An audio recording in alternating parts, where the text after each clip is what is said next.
am a graduate of the Human Services Technology program. When my first experience of wanting to go to school, wanting to go to college, that was the program that I wanted to do, was the Human Services program. This was back in 2003. I graduated high school in 2003. Well, I went to high school, but I more so went to school high.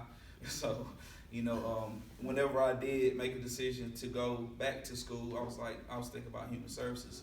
However, by this time, I already had a felony on my record because I was in the streets. I grew up in the hood, and I was breaking the rules, catching charges. Like, my first charge I ever caught was at 16 years old. So I was supposed to go to the military, believe it or not. That was like my backup plan. But you could tell I went to school high because I had the Navy as a backup plan. Back then, they had this little buddy system. So it was like me and 6 of my friends that had all planned to go to the Navy. Will Baxter was the recruiter at that time. I don't know if you know Will Baxter. He works at Department of Health and Human Services now, and he was a Navy recruiter at the time. He also coached football at Madison. A black guy coaching football in Madison County. Picture that. Wow. But he's an amazing guy, and it was a group of us that was going to go to the Navy, and that was my backup plan, right? And so over time, I started doing more partying. By show of hands, how many people partied in high school? Okay, good. Okay, good to see. Yeah, I partied really hard in high school. Yeah, and so I got some charges, and those charges disqualified me from being able to go into the military. I'm glad to know that they raised the age here lately, but back then that age wasn't raised, and so I was charged as an adult with the charges that I did get. So I barely made it through high school. I pushed through. I was the person out of my crew, the people that I hung with. I was the one that went to regular high school. Everybody else went to BCS, right? The school where you may have some behavioral problems, but I was the one that was still in the high school. So I can even remember times whenever I wasn't proud of being smart. Like, they'd be like, oh, you the schoolboy. You better get in that house before the street light come on, like that. And I wasn't even proud of being smart, but I've always been intelligent, right? I was never stupid. I made decisions because I wanted to fit in. My problem was I wanted to fit in with everybody else. And to be honest, my main goal was I just wanted to be a gangster. I always just wanted to be a gangster. That was like the most glamorous lifestyle to live with. Back in the day, had the big old chains. We used to wear baggy jeans. They weren't skinny the way they are now. Big old baggy jeans, big t-shirt, long chain. Y'all remember the spree wheels when the car driving and the car stopped and the rims keep spinning? Like, I see somebody hop out the car, they got on the fresh Timbs or the fresh J's with the chain swinging, and they step out the car and I'm looking like, look at God. And so that's what I wanted to be, was a gangster all my life, and I wanted to fit in with everybody else in the hood where I grew up. But so I caught charges just like everybody else, and just rewinding a little bit, like I remember when I was in elementary school, and I had behavioral problems in elementary school, and I can remember my teachers telling me, like, you're so smart, you got so much potential. Why do you feel like you have to act out in class? What is it? What are you missing? You have so much potential. So I want y'all to put a place mark right there, right? Just put a little marker right there. The teacher saying you're real smart. You got so much potential. So fast forward a little bit. I had some charges. Did the probation thing. Went to treatment twice. Any of y'all remember the movie Oz, or the show Oz on HBO? Anybody remember that movie, that show? Oz. It was a show about prison. I thought that prison was like Oz, so I was trying to take every alternative except rat on somebody to keep from going to prison. So I went to treatment twice. Did the probation thing. I always was no good. Like, I could stay up late and study for a math test, but one test I could never get right was a piss test. That was just one test that I struggled with. It's the equivalent of, I guess, like a anatomy and physiology. But so I was getting the charges, and I ended up coming to AB Tech after I finished high school and and I ended up doing my sentence.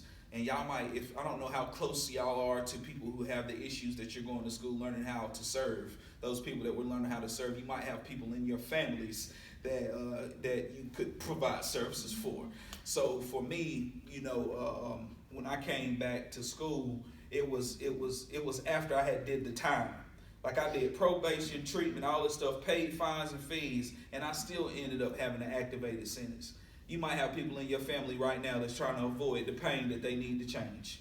You might have friends in your circle right now from your that you went to school with, or even people here at AB Tech. Let's not act like the community college ain't popping. Because I remember it was some classes that I was in and somebody coming there smelling like a whole pound. Can I get an amen? I know you got some classes right now to where you probably be sitting in there specifically like the gen ed classes. You might be in there and somebody fresh out of high school coming there, eyes by closed, smelling real fruity, right? You know what I'm saying?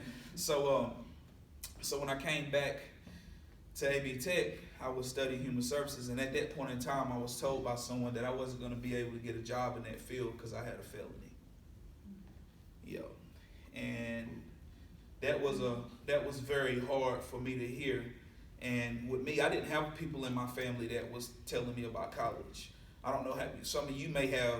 Are anybody in here first generation college students or something like? Okay. So I didn't have people that was coaching me along.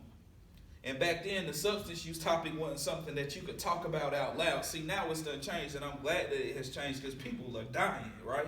People are dying, so we can talk about these kind of things in college. But back then, that wasn't an open dialogue. It wasn't like, yeah, I'm in recovery, and my schedule needs to consist of going to some meetings and la la la. Advisors was like, here's 15 credit hours, let's get it. And so when I was told that I couldn't get a job in human services, it was like it shattered my dreams, and I bounced around. Like some of you get FAFSA. Now how you get them disbursements with FAFSA? You get them disbursements. I'm a part of the reason why you get disbursements instead of a whole check. So back then, I'd sign up for a whole bunch of classes that would cut the check, and guess what would happen? Deuces. I had the whole check. So now they do these disbursements instead of giving you the whole check because of people like me. So I'm sorry that you can't get your whole check at one time and go get you a vehicle or something. I apologize. But so once they told me that, I just bounced around, and I continued living that lifestyle, and I ended up catching some serious time. I went to prison for some years. Prison was the best thing that ever happened to me. Like straight up, prison saved my life because I was a monkey that was selling bananas. I was trying to sell what I was using. And you can't get nowhere like that. Just picture me right now, because I'm pregnant with my wife, y'all. My wife's pregnant and I'm pregnant. Just picture me trying to sell Girl Scout cookies right now, right? All the Thin Mint's gone, peanut butter patty's gone. You know what I'm saying? Everything's gone. We ain't selling no cookies. I'm eating everything, especially in the middle of the night. When you wake up in the middle of the night, you got to use the bathroom. Just get you a sleeve of cookies and a LaCroix, just to even it out. Just drink something healthy.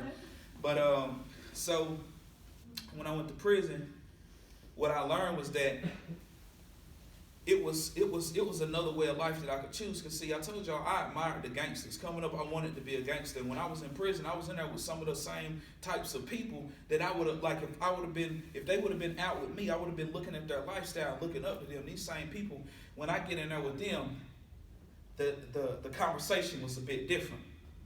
Now I told y'all to put a bookmarker somewhere. Let's see who done had their coffee.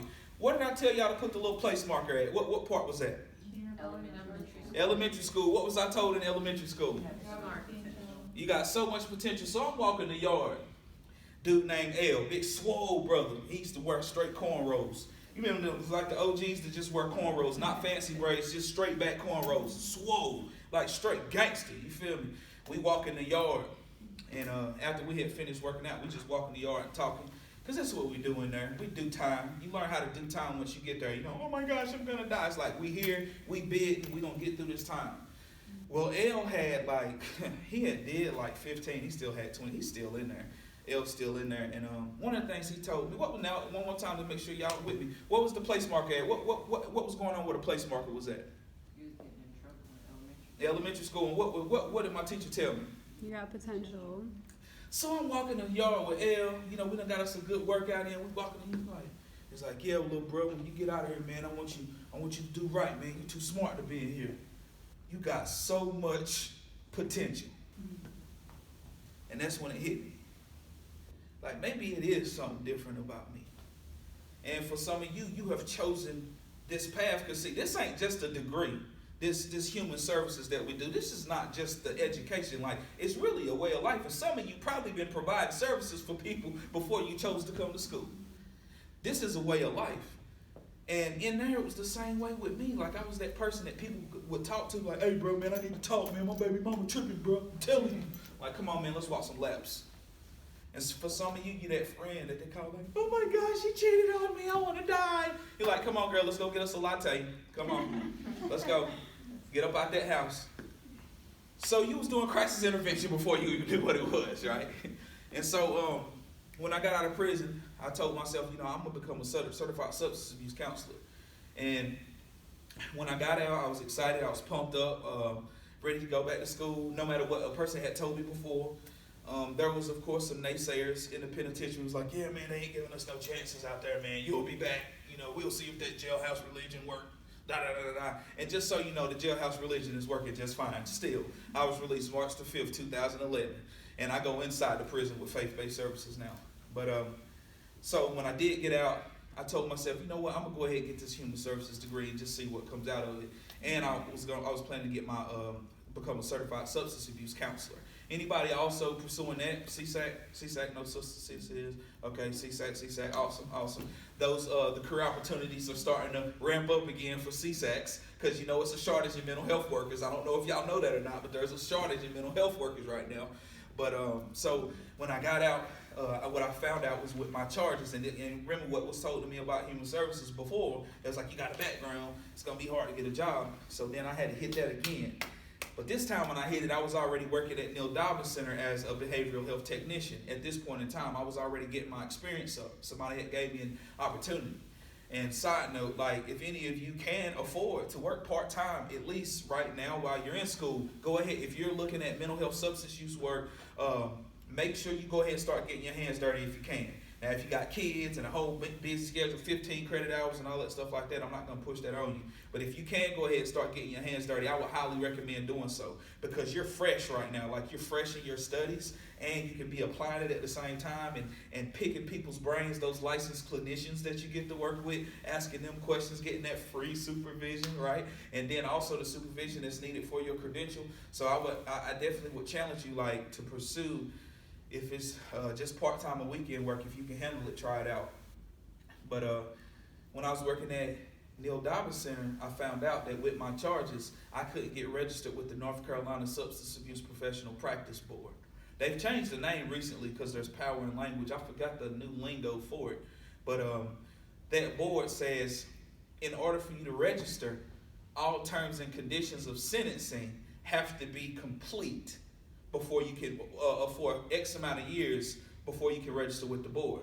Now, I'm a high-level offender, violent crime, drug sales charges is what I had. And I had all those charges that say, well, you got to have probation and everything complete and done for 5 years. Say 5 years. 5 years before you can register. And so it took me into 2018 before I could even register with the board.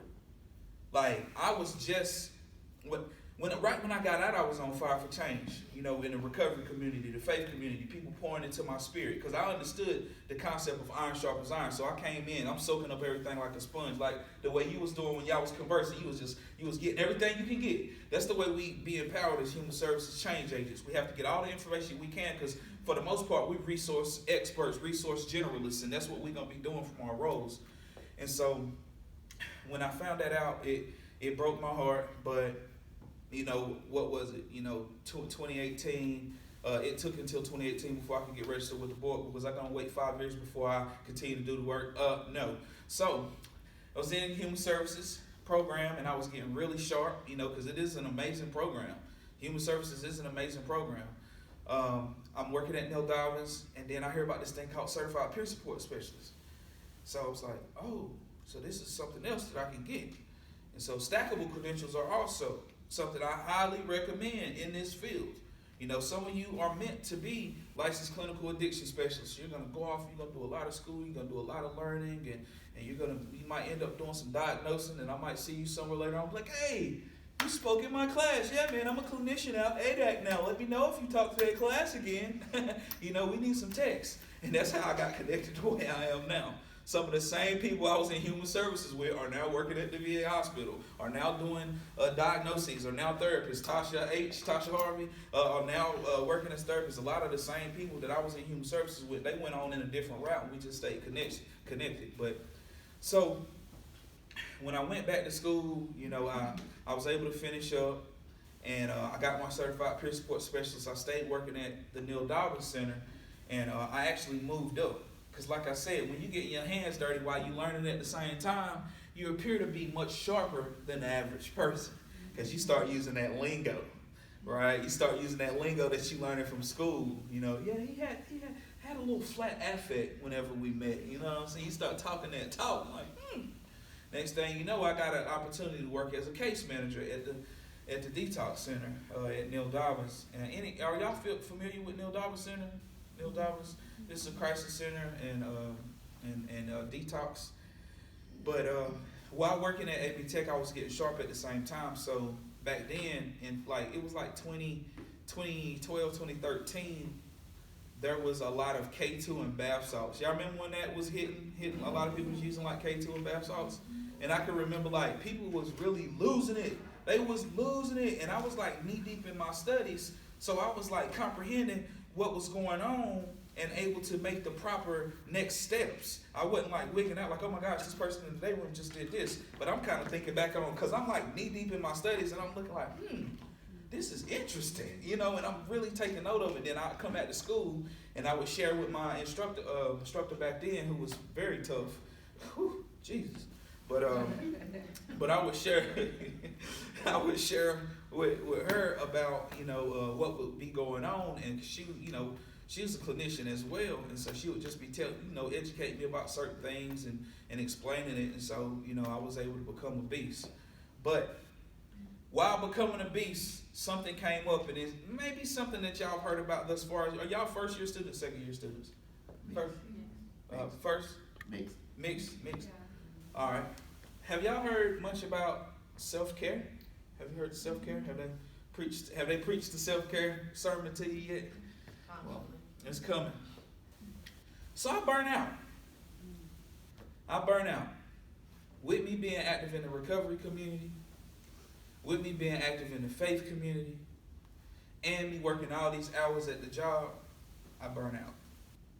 The system can be a bit challenging itself, because see, where I was working at, it was state funds.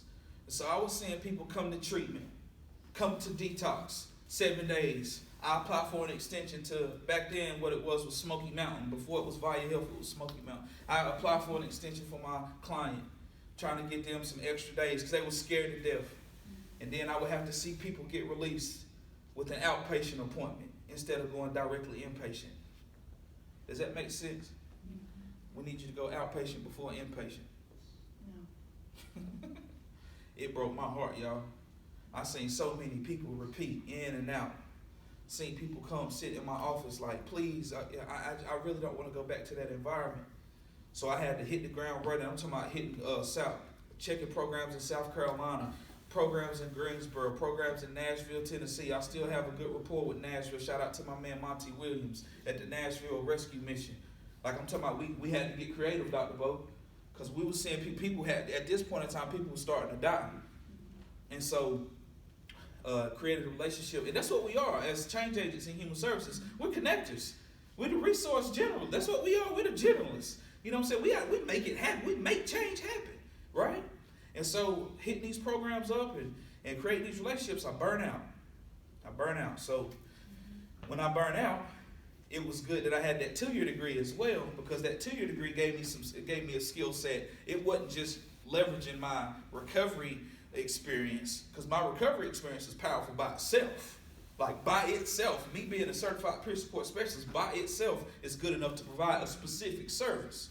But when you burn out from that service, what do? And so I leaned on my education, and I applied for a job as an administrative assistant in the Bailey building. Y'all been down there yet in the Bailey? Yeah. I was a person like in the front.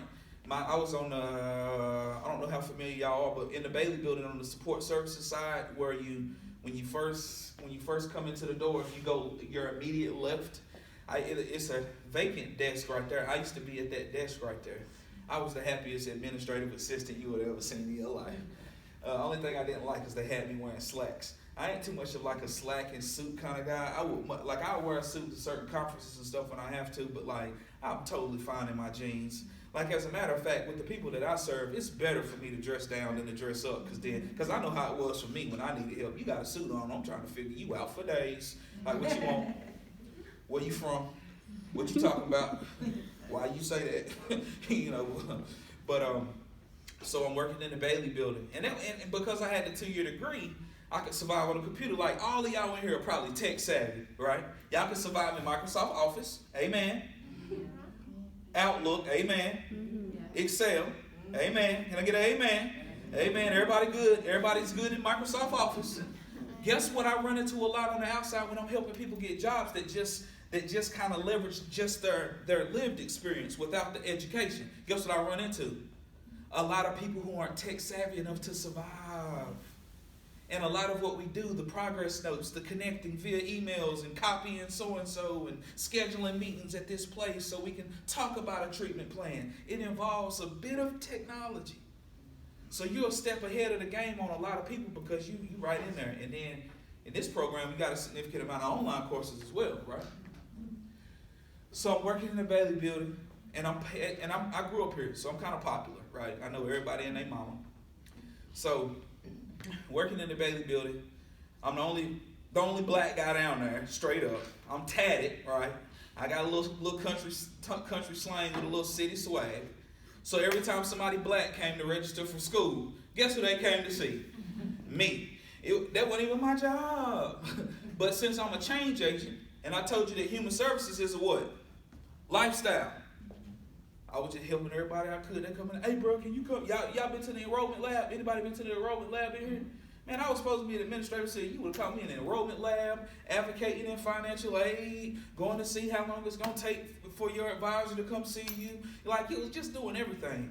And while in that position, because human services is a lifestyle, I ended up doing some work that got some community attention and got some awards. And it's always good to get some awards, but one of the things that we're going to preach, or what they preach here in this program, is self-care. It don't matter how many awards you get, y'all. If you ain't taking care of yourself, it ain't gonna last. I burn out. Right down there in the Bailey building. I was an administrative assistant. And y'all know administrative assistants make the world go round. You get you a good administrative assistant, or I don't like to use the word secretary, but like secretaries, administrative assistants, executive assistants, they really run the company, whether people know it or not. So I was having to do that, and then I'm serving the whole community, and then my friends from recovery, like if I go to a meeting, somebody say, hey bro, I want to go back to school. I'm like, okay, bet, come see me what time you come. So I'm serving the whole recovery community, the people of color. The next thing you know, I burn out. So I put my notice in, and I never forget, it was like my last day. I started working at Ashford Recovery Center, and I had put my notice in. This was 2017. So my last day, they had a big going away party for me, because I told y'all that administrative assistants, secretaries, executive assistants, they really run a company. Anybody ever had that kind of job before? Like an admin job? Was you not running things like straight up? Like everybody's coming to you for everything?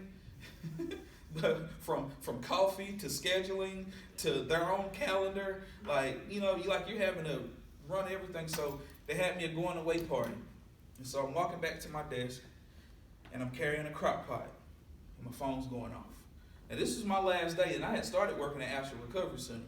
So I'm carrying it wasn't my crock pot, somebody's crock pot. I was carrying back to, because we had shut the party down. And I set the crock pot down, I answered the phone, and it was somebody saying, hey, I know you're planning on leaving, but I got a good opportunity for you. It's like you get to work with people with criminal backgrounds. And that's always been my passion, is like working with formerly incarcerated people. And so I was sold. So at that point in time, I had to go back to Ashford Recovery Center and say, hey, I appreciate the job. I had only been working there for like 2 weeks before I had to say, well, dang, I got this other thing coming up. And at that point in time, I transitioned into workforce development. But us as human services professionals, human services is a what? Lifestyle. It don't matter what kind of job you do, yo. You can get a part-time job working at Biltmore, serving. You'll be a counselor to your colleagues. It don't matter if you go and sell hiking boots at Mass General Store or whatever they sell in there. You'll be in there telling your colleagues about resources for mental health. It don't matter what you do. Human services is a lifestyle. And it ain't all about the money. You know, before, you know, people will tell you like, it's not the best paying career. Maybe not.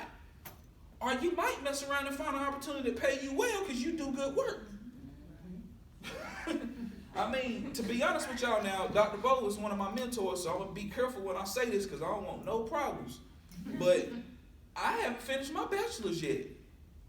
And I'm doing pretty good right now in Asheville. Now, glory be to God, I'm a spiritual, religious guy as well, so I'm not going to act like I'm all that because I do a lot of praying and slaying, amen. But I ain't finished my bachelor's yet. The education I got from human services prepared a place for me to go and pick people's brains. Where you work at now, them clinicians, when you got downtime, pick their brains. If you get a job and you working somewhere and you got them professionals around that got a lot of experience, pick their brains. Because see, on-the-job training is on-the-job training no matter if it's with manufacturing or if it's with working with licensed clinical social workers. You could be picking their brain. Looking at their notes, how they write their notes, what kind of lingo they use in their notes. That's all the stuff that I did, but that's what was taught to me when I was in the human services program. It's always learning. And so, got this new job, y'all, and I'm living my dream right now. Y'all, you know, I'm living my dream right now. Like, it's crazy. Like, I have to make myself stop working, but I remember what I told y'all, what gets preached. You have to, what? Take self-care. You have to take care of yourself. And I'm telling myself that right now, because before I came in here, I was in that office, and that's why I moved down here with Dr. Bo too, because I was glad to be closer to him because he's my mentor for me.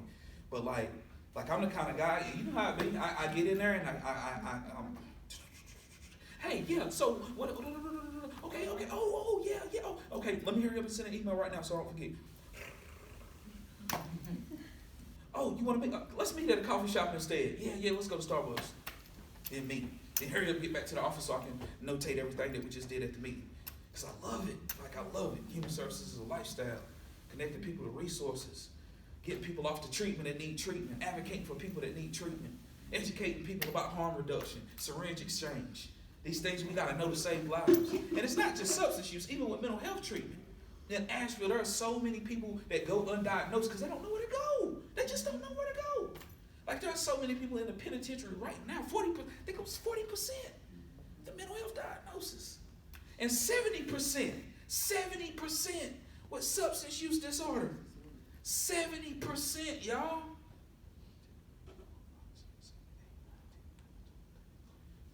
I don't even know I did it like I could do quick math or something. For the people watching this video, I don't even know why I just counted. But anyway, how many is 70% of 14? Dang. Like 10? Yeah. 7 out of 10 people in the penitentiary got substance use disorder. Who's going to facilitate the connections to the service providers? Us. And see, one of the things that I really got to be careful with, though, is I need to not feel like I ever have all the answers. I got to stay open-minded because it's about always learning. And a lot of things are changing. Like, even here recently, y'all, we've had a lot of changes. Like, we even had our workforce is shifting towards wanting to have a part of the recovery solutions. There was a time when you couldn't talk about nothing like that. Not with HR. Not with the company. Shh. Oh, I ain't never smoked weed before. I don't even drink. Be at work, they tell me, hey man, we're having a company party. We're going to go out, man. We're going to go to Wild Wings. Nah, I ain't going. Like, why you don't want to go? I'm allergic. What you mean? I break out in handcuffs. Yeah, I'm proud of mine. Recovery gave me another life. You don't have to be in recovery to be a successful change agent in the Human Services Technology Program. But you will be way more successful if you have some of those type of people in your network. And vice versa for us that have lived experience with substance use and mental health. It does us justice to have people in our corner that don't have the lived experience, that have the education. Because like I said, it's ever learning. And there's times when I need somebody to just tone me down a little bit, because I turn up, y'all, like for real. Like I turn all the way up. Advocacy is a lifestyle as well, and a lot of human services people, you know, like I forget what class, maybe it was Intro to Human Services. Y'all remember Felipe Pinel? Do they still talk about Felipe Pinel? Is that a thing? Y'all heard that name before? I forget which class it was, but it was like going way back in like the Dorothy Dix and all that stuff back when social work first started and all that. It was a guy named Felipe Pinel, and I ran with that name, and I'll close with this. I ran with that name Felipe Pinel because Felipe Pinel, he freed all the maniacs. And that's what I come to do. Not necessarily saying I'm getting ready to come and break people out of jail that's getting ready to lose their whole mind and kill the world. Nah. I come to free the people from that inside prison that they have. And if sharing my story is what's going to teach somebody that they can make it out too, because I come from hell, y'all. Like, I done been to hell and back. One of the best rappers alive once said, been to hell and back. I can show you vouchers. Yeah, that's me. And if sharing my story with people will help free them, then so be it. If me fighting for treatment solutions for people that don't have insurance is what needs to be happening, then that's me. I'll do it. I'll free those maniacs. Because I'm one of those people too. Because at any given time, if I don't take care of myself, I'm subject to self-destruct. So some of the things I brought today was I got cards here. These are my cards. Some of the employment opportunities going on right now in Asheville. Patient transport. We're looking to fill some patient transport positions at Mission Hospital. They have different shifts there. We also have some treatment centers around the city that are looking for techs. Some of y'all have worked in those positions before. Those tech jobs involve some transportation, maybe some urine analysis, or in the hood we would say piss tests. Maybe it would be driving some people to a recovery meeting, or just monitoring them as they go through their bag of belongings and having conversations with them when they can't sleep, or telling the young man to, hey, y'all need to put a little space between y'all. Y'all didn't come here for romance, you came for treatment. Just stuff like that. But it's kind of fun. And if you want to get your hands dirty, there are some jobs open right now at a couple of different treatment centers. Because like I told y'all, there's a demand there's a shortage for mental health workers. And those behavioral health tech jobs are jobs where you can get some really good experience and pick some professionals' brains. And, it's something that can go with your school schedule because they have different shifts. So I got my cards here. If you're interested in any of those types of opportunities, I would need your resume to come to me via email and copy Dr. Bo, because we want to track how much powerful work we're doing in the community together. Because like I said, it's all about learning. And I got a lot to learn from him. I learned that he's allergic to cats. I felt real bad, y'all. I told y'all I be zoned out working, and then I get a text from him. And when I get a text from him, I heard him look at it, and then I seen that. He's like, damn, I had to take my allergy medicine. Fuck. But I also got this. I'm not sure if you're familiar with scholarships. The deadline is March the 31st.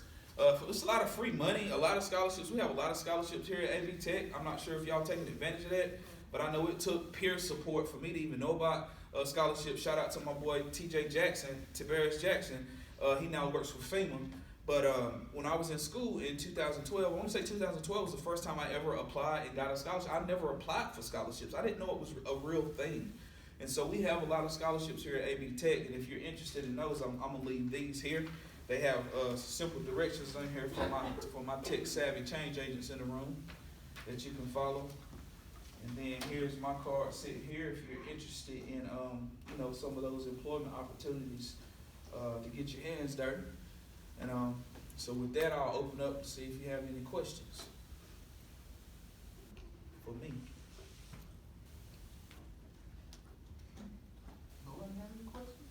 No question? I have a question. You said you don't have your bachelor's degree.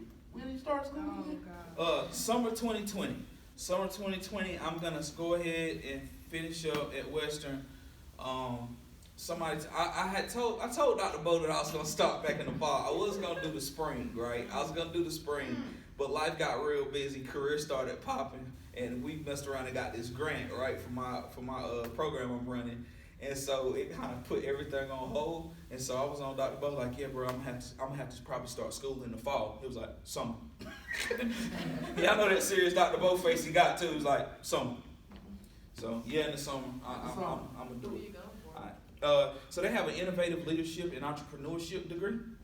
And it's kind of like my lifestyle. It's crazy. So it aligns with how I rock and roll. So, and it's at Western. Believe it or not, man, I was going to Western for computer information systems because I'm kind of nerdy a little bit. Not like super duper computer science nerdy, but I was like to the point to where I was trying to get creative in what careers I could do with my criminal background. And so I was thinking about doing some computer information system. But remember I told y'all human services is a what? Lifestyle. Can you picture me trying to be your IT man? We won't get nothing done. We'll be talking about family and solutions and ain't nobody talking about fixing no what virus protection. Girl, what virus? You better wear some protection so you don't get the virus. You get it? Anyway, WinCap. Any other questions? Any other questions? Oh, by the way, WinCap is hiring. WinCap is hiring too. Y'all ever heard of WinCap? Amazing organization. They do work for individuals with HIV and AIDS. A lot of great services that they offer. I know they was looking for a receptionist and something else. But there's a lot of employment opportunities. I don't know what your schedules are like, and I'm not trying to throw too much on you. But if you're the kind of person that feel like you can take a couple classes and work part-time or work full-time and take a couple classes, don't play yourself. There are a lot of opportunities out here in Asheville right now, especially for change agents, human services, lifestyle living, change agents, that is. Y'all don't have no questions for me. Nobody. Not even you with the white toboggan on in the back. You ain't got no questions. No questions. No questions. Nobody got any questions. You on the front row. I know the front row people got at least one question. No questions. You was about to ask one? No, I have a comment. Okay, talk to me. I just really appreciate everything you said, because honestly, like, the past couple weeks I've been feeling like, because I'm a felon, and honestly, like, I'm not educated at all about the human service field. I don't have people like around me telling me this is what you can do, and I just kinda like, when I went to treatment, I was like, that's what I wanna do, that's what I'm meant to do. And so I've just been thinking, like, what can I do? And I almost like even went into another field, like looking like, what can I do with my criminal background? And then I was like, no, I have to go into human services. And so I've just been like, okay, I'm gonna do it and see. But so anyway, listening to your story just like gave me, it really, like, it was divine. It's what I needed to hear. Well, I'm gonna tell you, my sister, a lot done changed since back in the day. When I first got out in 2011, it wasn't the way that it is like right now in the workforce development. I'm gonna tell you right now, it wasn't the way that it is now. That's what I do, is work with people with criminal backgrounds. And I've seen people, I got a registered nurse on my caseload. Yeah, a registered nurse. Got a couple that work in the courthouse. See, there's this case-by-case section. There's this case-by-case section of most jobs, and even licensing boards, board of nursing. There's a case-by-case section that people don't know about. And where we come to advocate, recruit, and mentor people that are in that case-by-case section. And when they tell you no, they got to tell me no. Yeah, and that's what I live for. Because human services is a lifestyle. And so as far as being in the human services program, I mean, this is a good start. Like, if you're the kind of lady that want to be in the office and run in the office, administrative, you can do that for a couple of years and switch it up. I done switched it up. You know what I'm saying? Like, I done dance around it. Most clinicians and most people that work in this field, that's what they do. Like, you don't see no licensed clinical addiction specialists staying at the same place for 10 years, and if they do, they're probably cuckoo for Cocoa Puffs. You know what I'm saying? Like, you got to bounce around and switch it up. Like, look at Dr. Bo. He done, man, where are you? You the prison, you've been law enforcement, instructor, vice president, chair. You know, you got to keep it fresh. That's why we have these stackable credentials, so we can do just that. I mean, it's great to be the employee that worked somewhere for 28 years if you moved up the company in some retail or manufacturing or something like that, but we ain't manufacturers. You feel me? We change agents. We out here making change organization to organization. So my card is up here. We can get something on the calendar to discuss further as you go through school. You know what I'm saying? If it's something else that you might be interested in, I mean, the world is yours. It's dependent upon how old the crime is, what the crime was. You know, I ain't gonna lie, it's hard for people with sex offenders. Is the hardest for. And for the people watching this video, there are still no resources for people. The sex offenders got it the worst. Like, they need to create a whole live organization just for people that's on the sex offender registry, because they got it the worst. So, I'm not trying to ask you what your charges are, but that if that's the charge, then, you know, we might have to do a little bit more fighting and connecting with it. Look, I'm just saying, you don't look like a sex offender. I don't know if a person could look like a sex offender. Dang, I need to edit that from the video. Huh? You can point them out. Yeah. I mean, I was saying that you don't look like one. I was like, but for real, that those charges right there are very, very difficult. I can't even say I've had success with people that are on the registry. I had success with being able to, you know, be able to provide some type of service for them, whether it's like buying some work boots for them to work at some manufacturer that's far enough away from the school, and it's just so many barriers for them. But as far as just having a felony, yeah, we can talk, and we can definitely talk. So like I say, my card is up here. The thing that I would need is a resume, and then we'll try to get something on the calendar with either myself or one of the people on my team. Cool. Yep. So what you're doing is, do they have to be a student here?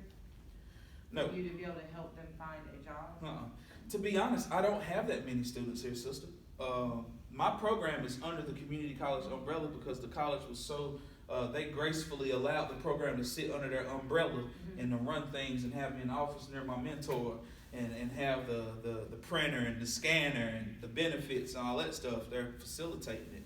But most of the people that I serve, I mean, I'm communicating with the case managers on the inside.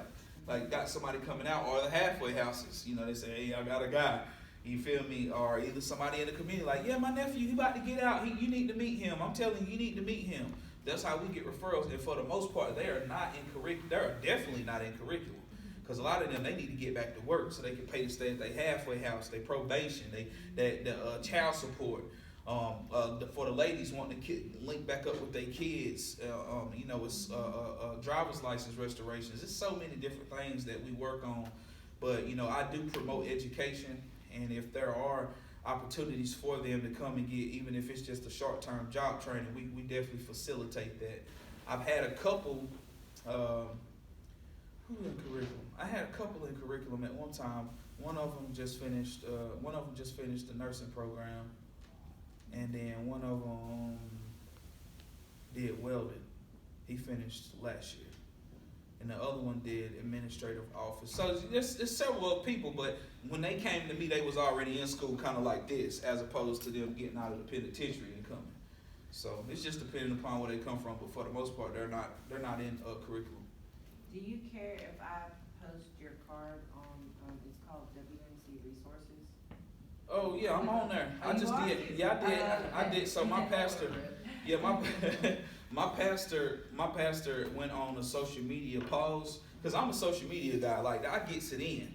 Like, and for y'all who are on social media, that is one of our most effective tools, specifically LinkedIn. I got connected to the Boston Office of Returning Citizen Affairs and the DC Office of Returning Citizen Affairs to provide me the framework to use for my work. Guess how I connected with them?